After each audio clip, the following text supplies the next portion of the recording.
Hi, how are you doing today, guys? So I'm back today, and today we're going to be talking about pap smears. Right, pap smears. So first, I'm going to be telling you what is a pap smear and why we do a pap smear. Okay, so a pap smear is a procedure that is done to detect harmful precancerous or cancerous cells of the cervix.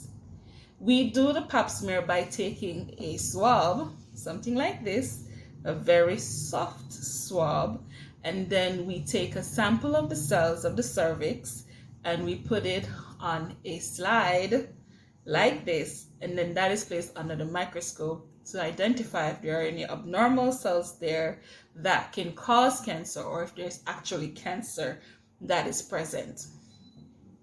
So, if you were listening to what I just said, then you know exactly why we do a pap smear, right? So, we do the pap smear because we want to identify these cells.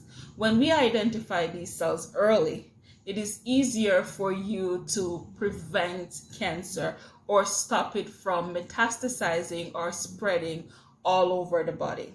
So it is important as a woman to ensure that you go to your routine pap smear checks, get your breast examination done, and do your pap smears in the same breath to ensure that you're checking for cancer. I would say most women, once you are sexually active, you should get a pap smear done routinely. Most doctors will tell you to get your pap smears yearly.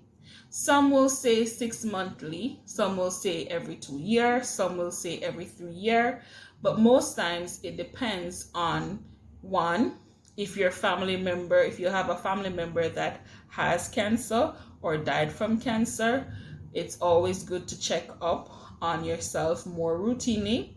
Also, if you have been afflicted with cancer before, or you have certain viruses in your body like human papilloma virus, which is the main cause of cancer. So women need to get their pap smear done routinely to ensure that they do not have cancer causing cells or cancer cells, so that they can prolong their life, prevent cancer, or cure cancer. Ensuring that you get a routine pap smear check will ensure that you identify any signs of cancer cells early so that it can be treated. It is very, very important as women for us to monitor ourselves on a regular basis, make sure that we are getting our pap smears in, make sure that we're getting our breast examination in so that we can identify any abnormalities as early as possible and to help ourselves so that we can have a longer, healthier life. Unlike certain cancers, cervical cancers can be cured. And the key to ensuring that we cure it is by ensuring that we detect it early.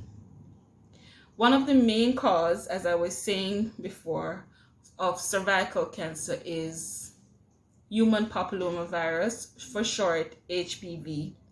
Human papilloma virus turns into cancer if untreated. Now, your body can gradually get rid of human papilloma virus, and some people may have it and it never turns into cancer. The body gets rid of it on its own, but not all the time. Sometimes it stays there and it turns into cervical cancer, or it turns into cancer cells that affects the cervix and leads to cervical cancer. Now, that cancer can spread, go to the ovaries, go to the uterus, spread to the bones. And if it's spread to the bones, you know you're at stage 4 cancer. You probably won't fare that well where treatment is concerned. Even if you remove everything, your life expectancy would probably be shortened. So it is very important, very, very important as women to ensure that we do a pap smear on a regular basis. Now, if you have done one pap smear last year and you do another one this year, then I can say that you can take a break on 1 year and then do it at a 2-year period. But if you are someone who has had abnormal cells when you did your pap smear, say you had reactive changes, or you had low-grade cells on your sample when your result came back, then I would encourage you to ensure that, just for your sake, to do it on a regular basis, because sometimes cancer, when it comes, it becomes aggressive and it spreads much faster. So I would not take any chances on waiting 3 years time to do the test. I would do it on a yearly basis, because that is just a few minutes of discomfort that, or as some women say, when you get pregnant, your shame tree, your level of shame is reduced. So just a few minutes, just for your own health, your own benefit, you ensure that you go into your doctor, be it your midwife, whoever does your pap smear routinely, and get it done. It's not going to take anything from you, but if you don't do it, then that's most likely going to take something from you. So ensure that you make that appointment. If you were dreading it and you said, oh my gosh, I can't bother to go into the doctor to spread my legs and to do this and to do that, but at the end of the day, once you are sexually active, it is something that you need to do, because HPV is sexually transmitted. So you can get it orally, which can cause you to have throat cancer, anally, which can cause you to have anal cancer, and for male, even they too can develop penile cancer from HPV exposure. So please ensure that you do it for yourself. It is important. So some of the other things that you can pick up when you do a pap smear is inflammation. If there is inflammation of the cervix, your cervix is bleeding after intercourse, or you have spotting in between your periods, or you're having painful intercourse, you can do a pap smear. You can look at your cervix to see if you have cervicitis, which is an inflammation of the cervix, or if you have polyps, you can see it when you open the cervix to view the cervix in order to get your sample.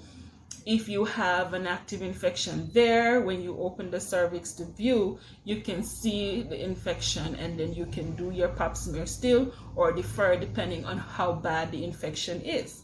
So a lot of technologists will tell you to defer if there's an infection there. One of the reasons why they would tell you to do this is because the infection can cause the sample to be distorted or damaged because of the severe inflammation that is present at the time when the pap smear is done. So you may have to go in to get the pap smear again, depending on how bad the infection is at the time. The next thing that you look for when you do it are abnormalities of the cervix. When you do a pap smear post-delivery, one of the things that we look for post-delivery is to ensure that if the cervix went through any damage during delivery, then we can identify that. So a lot of the other things that you look for when you do a pap smear, you do it mainly because you want to identify if there's any physical trauma, if there's any infection that you can actually see when you're doing the pap smear. Sometimes when you send the sample off, the cytologist that is doing the pap smear can identify other viruses or other infections that are present. If you have herpes of the cervix, it can be identified when you do the cytology for the pap smear, and some cytologists will send that result back to your doctor, so your doctor knows that there are some severe inflammation there, or there's possibility of HSV, which is herpes simplex virus, on the cervix, and that can be one of the main causes why you're having cervicitis or severe inflammation of the cervix. So ensure that you do your pap smear, and I can't stress it anymore.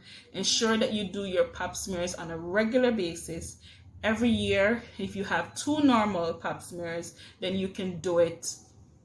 You can skip a year and then do it the other year. If you have persons in your family who've had cervical cancer, uterine cancer, it is always important to ensure that you too do routine pap smears. Also, if you have weakened immune system, you're immunocompromised for whatever reason, say for instance you have HIV AIDS, or if you were being treated with chemotherapy for another form of cancer, it is always, or you have to be taking antiretroviral medication for whatever reason, you ensure that you do a pap smear, because once these are happening to you, or you're taking any of these medications, or you're immunocompromised in any way, your immune system is weakened, and so you are more easily predisposed to pick up a virus or an infection or any illness. So as a given, it is important that you ensure that you check routinely.